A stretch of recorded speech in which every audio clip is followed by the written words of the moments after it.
Sorry. काय ग, बरी आहेस ना? काय झालं? सगळं ठीक आहे ना? कोणी काही बोललं का तुला छवी? नाही नाही, तसं काही नाही. पण काय? काय झालंय?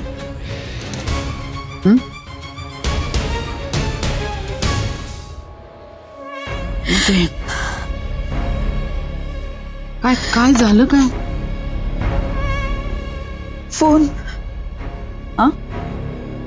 फोन आला होता घरनं. आईची तब्येत बरी नाहीये आणि तिची तब्येत ठीक नसेल ना की मला काही सुचत नाही हो. तिचीच काळजी लागून राहिलेली असते. साहजिक आहे. मी साकेत सरांना सांगते आणि निघते. तू जेवून जातेस का? आईला पण डबा घेऊन जा. स्वयंपाक तयार आहे माझा. नाही नाही नको. घरी तसं सगळं जेवण बनवलं असणार. नक्की आहे ना? हो हो, तशी काही गरज वाटली तर मी सांगेन तुम्हाला तसं. थँक्यू. द्या. नाही असू दे ना. हो द्या, मी ठेवते तिकडे. द्या.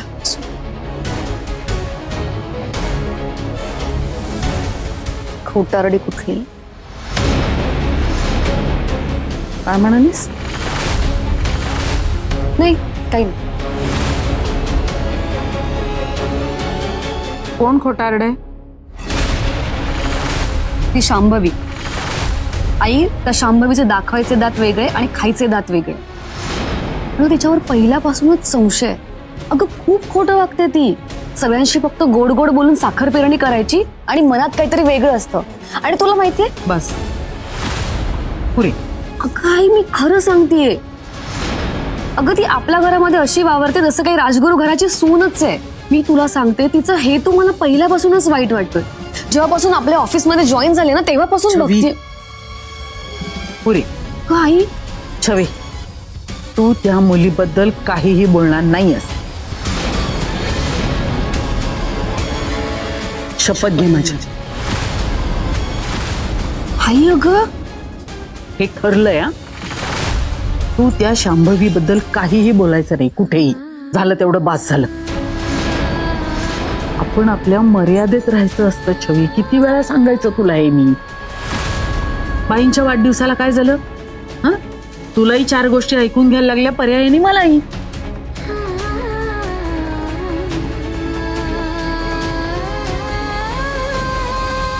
काही गोष्टी बोलायचा हक्क नाहीये आपल्याला छवी.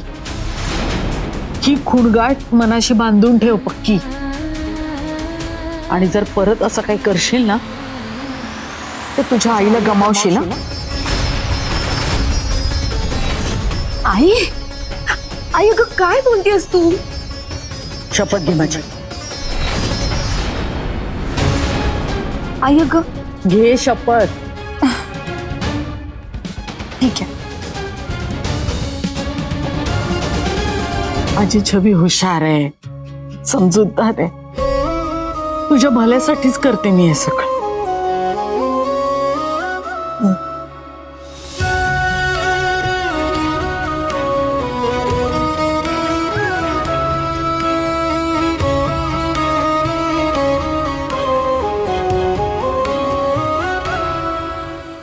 ठीक आहे, तू शांभवी बद्दल माझ्याकडून शपथ घेतलीयस. पण राजगुरू घराला सांभाळण्याची आणि प्रोटेक्ट करण्याची शपथ मी बाई आजींना दिलीये. ती शपथ सुद्धा पाळणार. लास्ट मोमेंटला सिक्सर मारून पूर्ण मॅच आपल्या बाजूने केली आहे मी शांभवींनी. छान छान. आणि इतकंच नाही बाई आजी, तुझे एथिक्स, तुझे मॉरल्स, सगळ्या गोष्टींचा नीट अभ्यास केलाय त्यांनी. फक्त अभ्यासच केला नाहीये बाई आजी, तसं त्यांच्या वागण्यातून बोलण्यातून जाणवतही होतं ते. करेक्ट.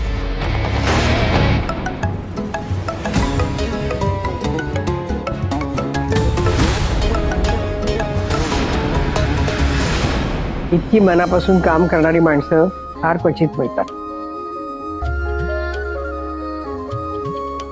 आणि शांभवींनी तर काही दिवसातच राजगुरूंच्या विचारांना आपलंसं केलं. मम्मा, हे तिचं कामच आहे. एवढं काय.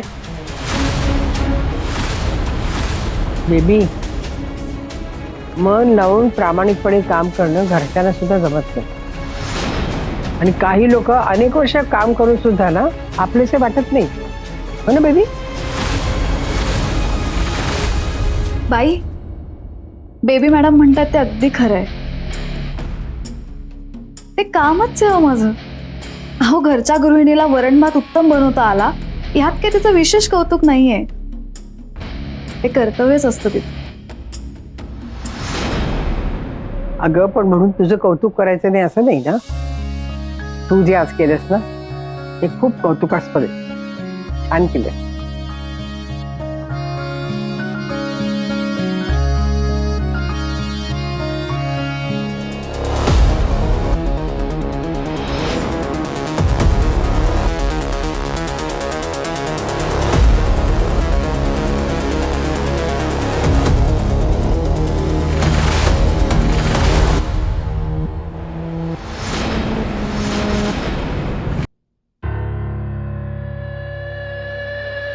साकेत सर कधी कुठल्याही संकटात सापडले तर त्यांना त्यातून बाहेर काढणं हे कर्तव्य आहे माझं. शेवटी त्यांची काळजी मी नाही घेणार तर कोण घेणार?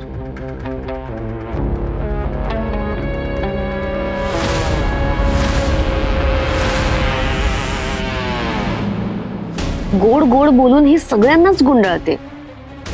कोणाला कळत नसलं तरी छवीच्या नजरेतून हे सुटू शकत नाही.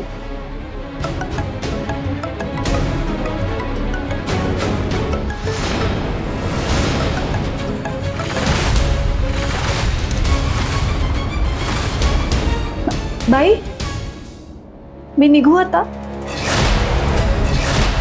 बर, थांब, तुला गाडी सोडून येईल. हा टाकेत, जरा ड्रायव्हरला सांग. सांगतो.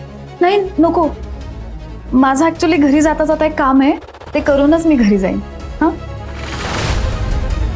येते. बर.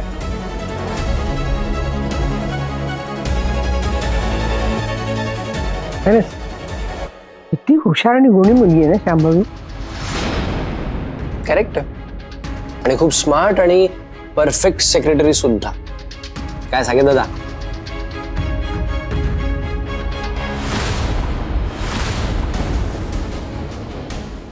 ही शांभवी फारच आवडलेली दिसतेय सगळ्यांना.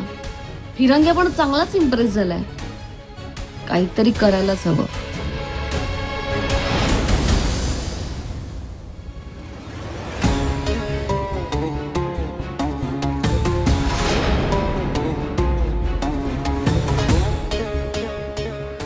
राजगुरूंचा बदला तुम्ही घेणारच, मला कुणी थांबवू शकत नाही. आणि राहिला प्रश्न तुझा, शांभवीला मुठीत ठेवणं म्हणजे जळता निखारा हातात घेण्यासारखं आहे राजनाथ. या जन्मात तुला ते जमणार नाही. मी तुझ्या हाती कधीच लागणार नाही राजनाथ.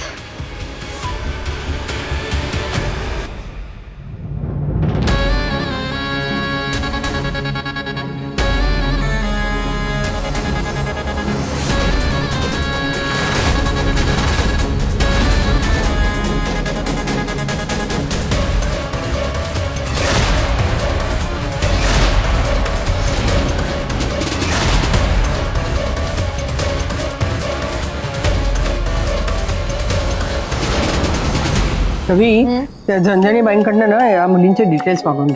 हो, सगळे आहेत बघ, इथे रेडी आहेत सगळे. तू कुठली तरी सिलेक्ट कर ना यातली तुला आवडेल ती. ऐक ना, एक मिनिट, ही बघ, ही कशी वाटते? हुशार आहे, क्वालिफाईड पण वाटतेय. तू बघ. छान आहे ग. नाव काय आहे हिचं? एक मिनिट हा. तन्वी जहागीरदार. या छवीची आवड या घरात नकोच. माझी बर्फीच या घरात आली पाहिजे. साकेतचं लग्न माझ्या आवडीच्या मुलीसोबतच व्हायला हवं, म्हणजे सगळे व्यवहार हळूहळू माझ्या ताब्यात येतील. छवे, झंझणीबाईंना सांग तिच्या घरच्यांना आज इथे बोलवलंय म्हणून. काय आहे, प्रत्यक्ष त्यांना बघितलं ना की सगळं कळतं ग. मुलगी कशी आहे, घरचे लोक कसे आहेत है ना. ओके लगेच करते. काय काय काय छवी कोणाला फोन करतेस? झणझणे माहीत ना. पण मम्मा तुला बरं वाटतंय ना? नाही तुला बरं वाटत नसेल तर हा बघण्याच्या कार्यक्रमाचा घाट कशाला ना? बेबी तुला कसं कळलं ग? दारातून ऐकत होतीस ना. नाही मी मी मी असं मी मी जात होते. गुरुजी काय बोललेत लक्षात आहे ना? येत्या 15 दिवसात दादूचं लग्न नाही झालं तर राजगुरूंच्या घरावर खूप मोठं संकट येणार आहे. आणि या संकटातून आपल्याला फक्त एकच व्यक्ती वाचवू शकते, ती म्हणजे आपल्या घराची होणारी सून. त्यामुळे दादूचं लग्न आता लवकरात लवकर करायला हवं. अगदी बरोबर आहे. आणि एकदा का दादूची बायको घरात आली की सगळ्या गोष्टी कशा मार्गी लागतील. आपल्या घरावर कुठलंही संकट येणार नाही. बघ बघ. शांभवी नावाचं सावट सुद्धा नाही. वा वा वा छवीबाई, आता साकेतचे लग्न लावल्याशिवाय तुला काही चैन नाही पडणार ना.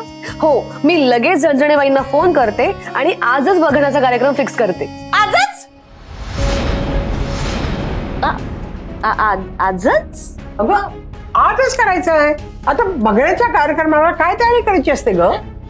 हॅलो, झणझणे मॅडम बोलताय ना? मी राजगुरूंकडून बोलतेय. एक second. Hello hi. Hello hi Mrs Jhanjhane. मी अनिकेत राजगुरू बोलतोय. आय एम सो सॉरी पण ना आम्हाला आता लग्नाची घाई नाहीये हो. सो आम्ही नंतर करू तुम्हाला फोन. ओके या okay sorry bye bye bye bye bye. काय हवंय तुला? घे ना फोन. तुझा फोन नकोच आहे मला. अरे अनिकेत, अरे मुलगी बघायची आज.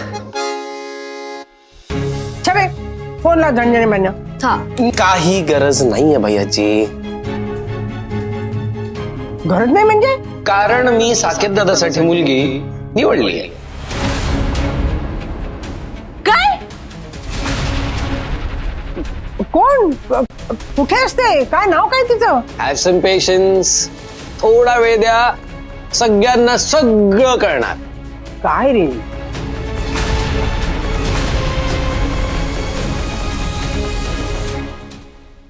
गरम आहे हळू सावकाश. छवे तुझी त्या क्लासची मुलं आलीत बघ, गोंगाट करतात. जा बघ जा.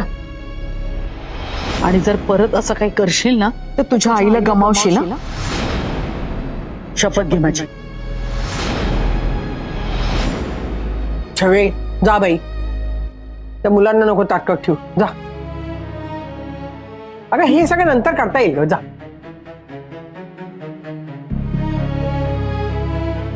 जा. अरे कोण मुलगी आहे सांग तरी जरा. अरे सांगतो आत्ताच म्हणालो ना, जरा पेशन्स ठेवा. ते दे इकडे फोटोज. आणि त्या परत वगैरे बघायची काही गरज नाहीये तुम्हाला. सगळं डिसाईड झालंय माझं.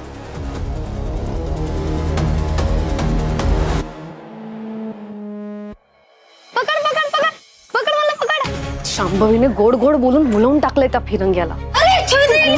खोटं वागतीये ती. अरे ह्या बाळूटला पण अक्कल नाहीये का? कळत नाही माणसं कशी ओळखायची ते. मूर्ख कुठला.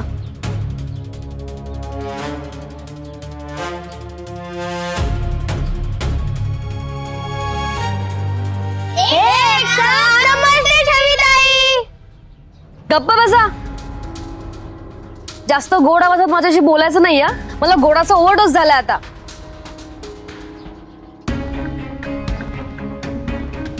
खाली बसा, खाली बसा. मला सांगा आजचा विषय काय आहे? इतिहास. शिवाजी महाराजांचा धडा. अफजल खानाचा वध ना? हा. छविताई तर आधीच तलवार घेऊन आलीये. आपल्याशी लढाई आहे वाटतं. ए काय? शांत बसा आणि आता मी जे काय शिकवणार आहे तिकडे लक्ष द्या. कळलं? काय? कोण आहे ती? तिचं नाव काय? सोशल मीडिया हँडल आहे का? लवकर लवकर सांग, माझ्याकडे वेळ नाही. लवकर सांग. अरे अनिकेत कोण आहे ती? सांग लवकर. सांगतो.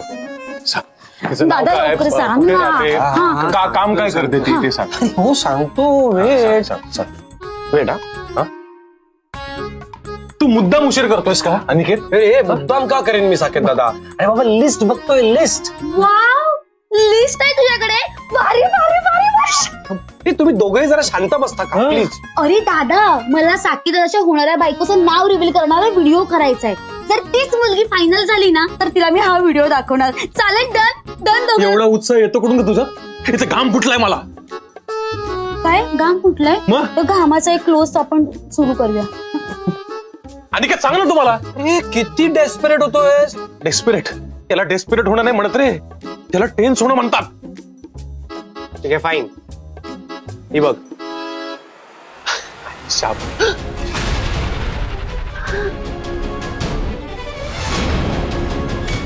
तर आता आपण आपला धडा सुरू करूया.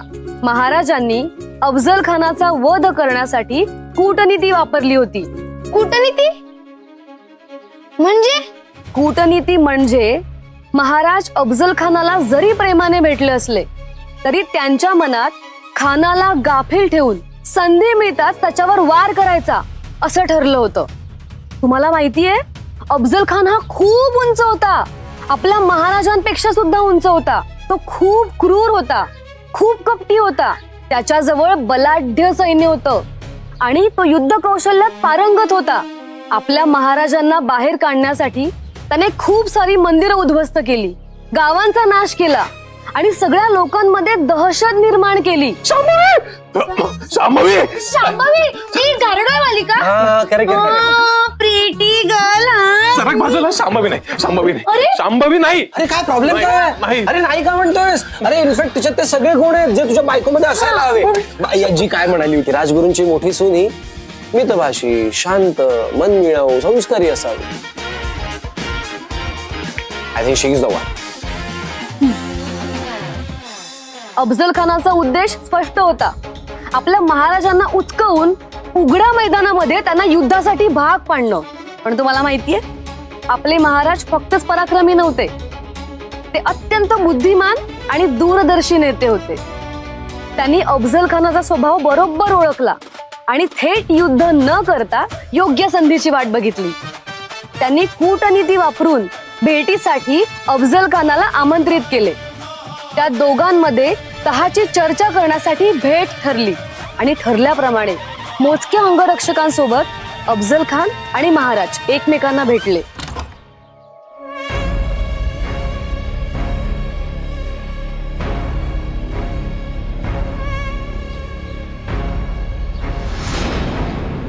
दी दी काय झालं?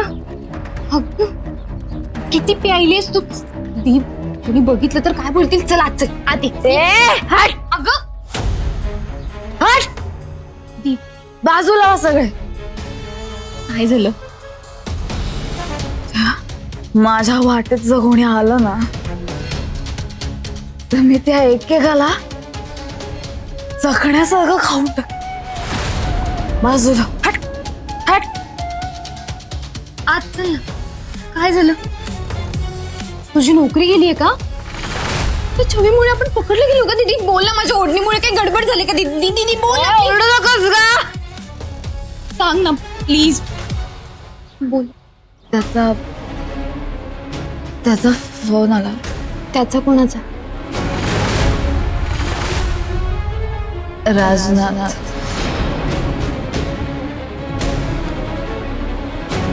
तिथे अफजल खानाने फसवून आपल्या महाराजांना जीवे मारण्याचा प्रयत्न केला. पण छत्रपती शिवाजी महाराजांनी आपल्या बुद्धी कौशल्याचा आणि शौर्याचा वापर करून अफजल खानाचा वध केला आणि मुघलांच्या बलाढ्य सैन्याला युद्ध न करताच हरवलं.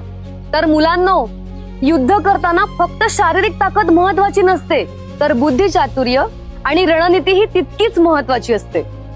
आपले महाराज अफजल खानाच्या बलाढ्य शरीराला आणि त्यांच्या प्रचंड मोठ्या सैन्याला न घाबरता बुद्धी चातुर्याने आणि कूटनीती वापरून त्याचा पराभव केला. तर मला सांगा मुलांनो, छत्रपती शिवाजी महाराजांनी अफजल खानाचा पराभव कसा केला? बुद्धी चातुर्य आणि कूटनीती वापरून. बुद्धी चातुर्य आणि कूटनीती वापरून. शांभवीला हरवायचं असेल तर युक्ती आणि कूटनीतीच वापरावी लागणार. बुद्धी चातुर्य आणि कूटनीती वापरून त्या राजनाथला आपला पत्ता कळला तर मला राजगुरूंचा सूड घेता येणार नाही ग. आणि ती त्या बाईला मला सुखात नाही बघायचं. कुठे मध्ये येता कामा नाही, कुठे नाही. मला त्या राजगुरूंच्या घरात शिरायचं सापासार थंडपणे.